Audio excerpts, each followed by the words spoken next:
दिनाच्या तुम्हा सर्वांना खूप खूप शुभेच्छा. नमस्कार, मी काशी रुपाली नागेश देशमुख आज तुमच्या समोर उभी आहे. मला समजलेला भारत या विषयावर बोलायला. मला माहिती आहे माझं भाषण ऐकताना तुम्ही नक्कीच शब्द बंबाळ व्हाल, पण हो दे. भारताच्या स्वातंत्र्य दिना दिवशी तरी आपण इंग्रजांपासून कसं स्वातंत्र्य मिळवलं हे सांगताना तरी मराठीत भाषण करा रे. इंग्रज म्हणजे कोण? तेच फिरंगी जे उन्हात गेल्यावर दिसत सुद्धा नाहीत. त्याच इंग्रजांपासून हमें आजादी कैसे मिली ये बताने से ज्यादा हम गुलाम कैसे हुए ये पढ़ाना बहुत जरूरी है. अहो त्यागाच्या आणि देशप्रेमाच्या भावनेने जिथं पूर्वजांनी आपलं रक्त सांडलं तीच माती आता स्वार्थाच्या आणि धर्माच्या नावाखाली होणाऱ्या रक्तपातात आता रोज भेसू लागली. मित्रांनो, इंग्रजांनी केलेले अत्याचार आणि हत्याकांड परवडले कारण ते परकीय होते. पण आता आमचेच देशवासी दिवसात ढवळे हत्याकांड करू लागले.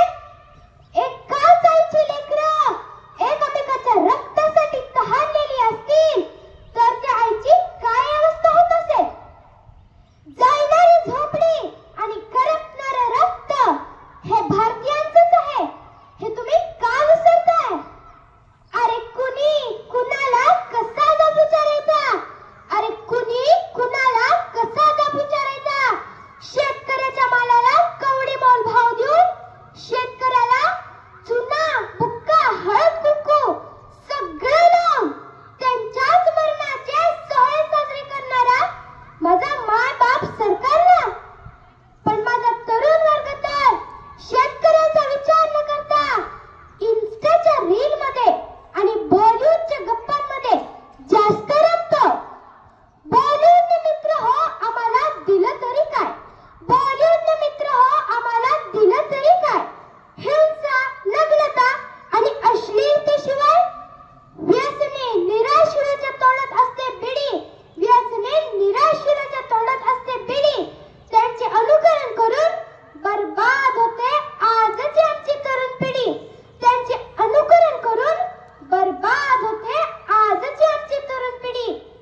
या देशात आता नवीन चित्र दिसले पाहिजे. आपले खरे हिरो शेतकरी आणि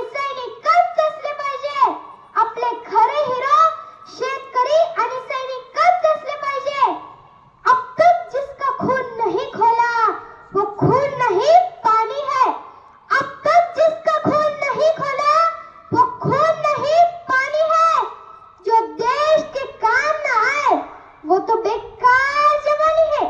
जो देश के काम न आए वो तो बेकार जवानी है.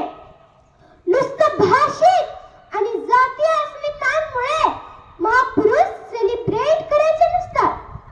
व्हर्च्युअल जगात रमलेली ही पिढी अक्षरशः भारत नासवून टाकेल.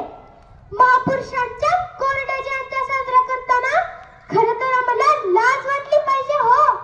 पण काय सांगायचं, ती लाज सुद्धा आम्ही कोळून पेलत आहोत. या अशा परिस्थितीत माझ्या स्वातंत्र्याचा श्वास गुदमरतोय.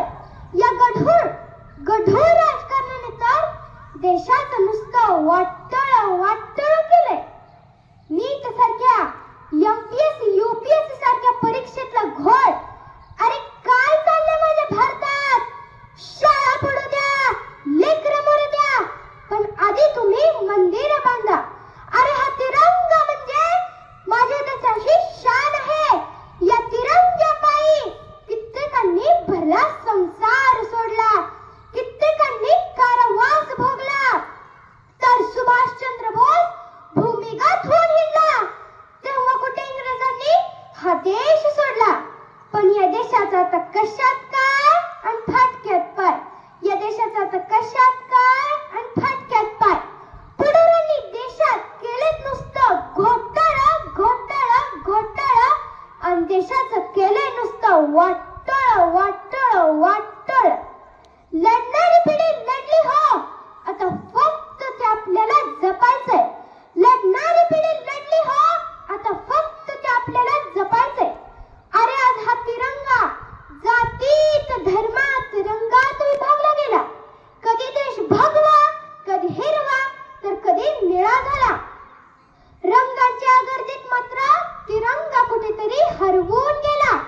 तरीही आठवतो आम्हाला तिरंगा 15 ऑगस्ट आणि 26 जानेवारी आल्यावर 3 रंगाचे कपडे घालून पोस्ट इंस्टा फेसबुक वर अपलोड करायचे झाल्यावर मग सुरू होते स्पर्धा देशभक्ती सिद्ध करण्याची. करप्ट झालेल्या काळजांमध्ये दिखाऊ राष्ट्रप्रेम डाउनलोड करण्याची. पण जमलंच तर यावेळी थोडीशी माणुसकी देखील डाउनलोड करूया. वेगवेगळे रंग ते एकत्र करून तो तिरंगा तेवढा पुन्हा जोडूया. तो तिरंगा तेवढा पुन्हा जोडूया. खरे सांगा, शब्द न शब्द काळजाला भिडला ना, मग हो दे टाळ्या.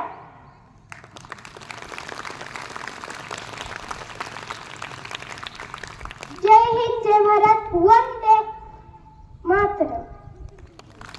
Thank you, Kashi. Very nice speech she has given. Very high level thought she has told us, I think.